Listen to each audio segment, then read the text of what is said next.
Hey, thanks for stopping by Oh Wow Know How. I'm Jim, and we are coming to you today from northern Arizona, trying to beat the heat out of Phoenix, Arizona, where we normally reside. So we're in our RV studio today, and what does every RV studio need that it doesn't come with any of them is high quality music, sound. The audio equipment they put in these RVs is just terrible. Absolutely terrible stuff. So, today I'm going to show you how I rigged up, no pun intended, in my RV a Sonos system. And not just any Sonos system, it's a Sonos Play Bar, which is a sound bar, and a subwoofer that's all wireless, and it works fabulously. So, what you're going to need to do this, in my opinion, is a couple of things. One is you need a Sonos bridge. There's two different products out that you can get. A Sonos bridge, which is an older product that's cheap. You can probably get it for $25.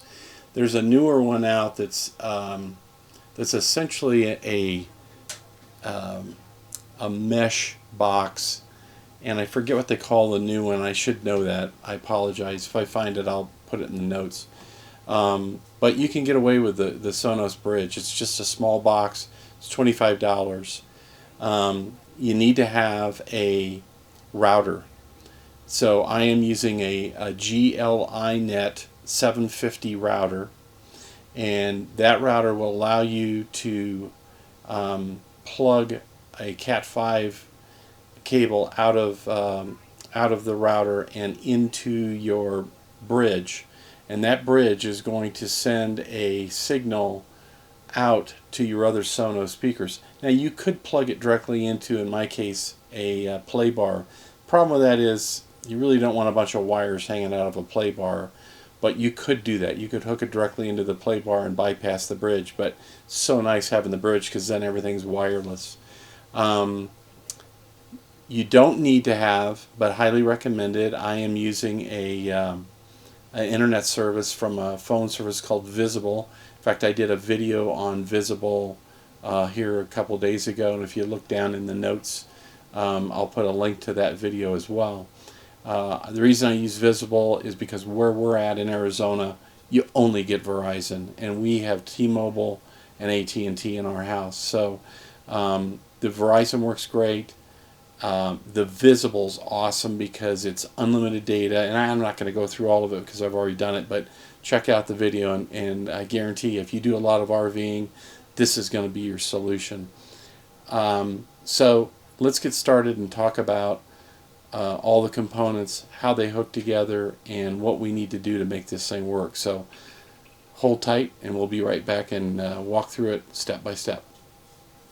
Okay, so here's what we're dealing with today. I mentioned the router to you. This is this tiny itty bitty little router, and again I did a video on this earlier, but as you can see here on the back, it's got a wide area network connection and two LAN connections, as well as the power micro USB and a standard USB port. This port goes into the telephone here, which is acting as my modem right now.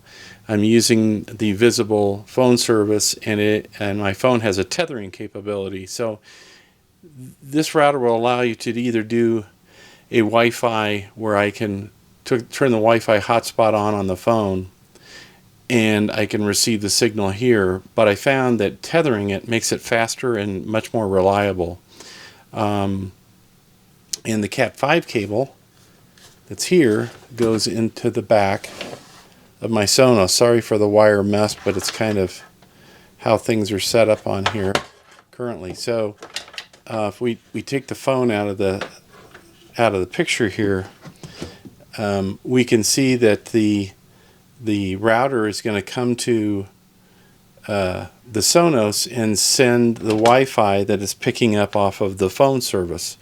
Once that picks up on here, and you take your other phone that you would normally use, so you're not going to be able to really use the Visible phone for anything other than a modem.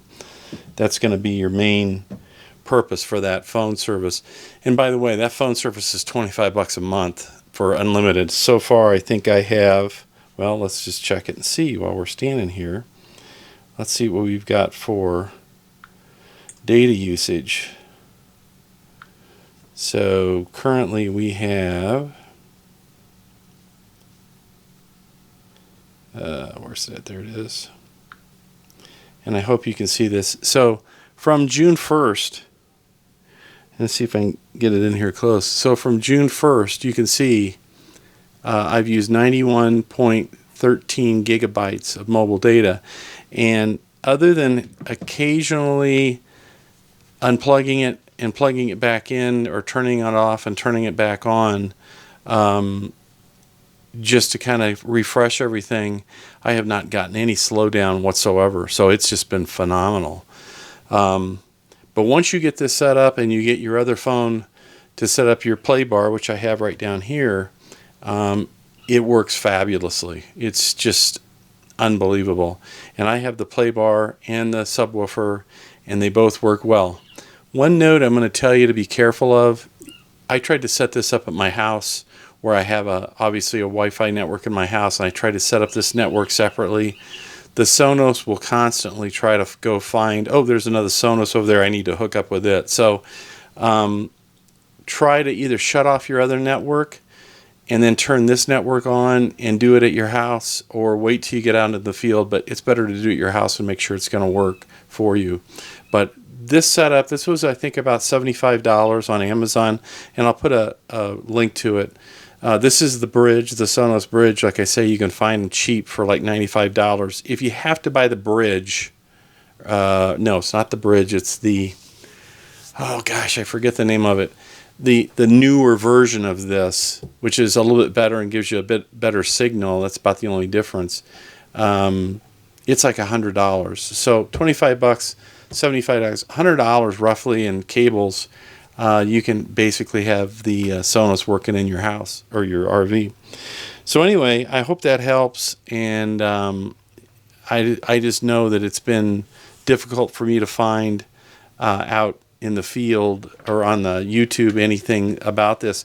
Oh, one other thing. This device, you can have up to 128 gigs of a micro SD card. So with that product, you could, if you did not have internet, you could hook this up the same way, not have any Wi-Fi or any internet, but have a Wi-Fi network, and use your music off of this and play your music off of this on your Sonos as well. So you don't have to have internet. You can plug in or you could plug in a USB device on here for a storage device that would have your music, and obviously tell the Sonos where it's at, and it'll update and find all your music for you. So a couple of different options even if you don't have internet, but works great. Highly recommend it, and I think it's a really inexpensive solution. Well, I hope you found that informative. It's a great solution, makes it perfect for listening to music.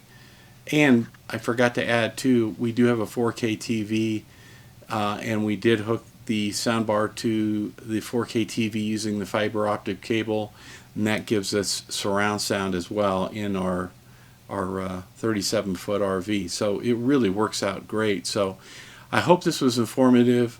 As always, I hope you subscribe, ring the bell so you get notified of any new content, and like the video.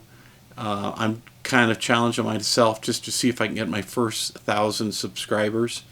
And you know, I'm a retired technology junkie, so I'm going to be going over everything from RVing to photography and technology and actually cooking as well. So sign up, ask me some questions, leave some comments. If you got a better way to hook this up, please let me know. We'll share it with everybody. But appreciate you spending some time with me, and we'll see you on the next Oh Wow Know How. Thanks.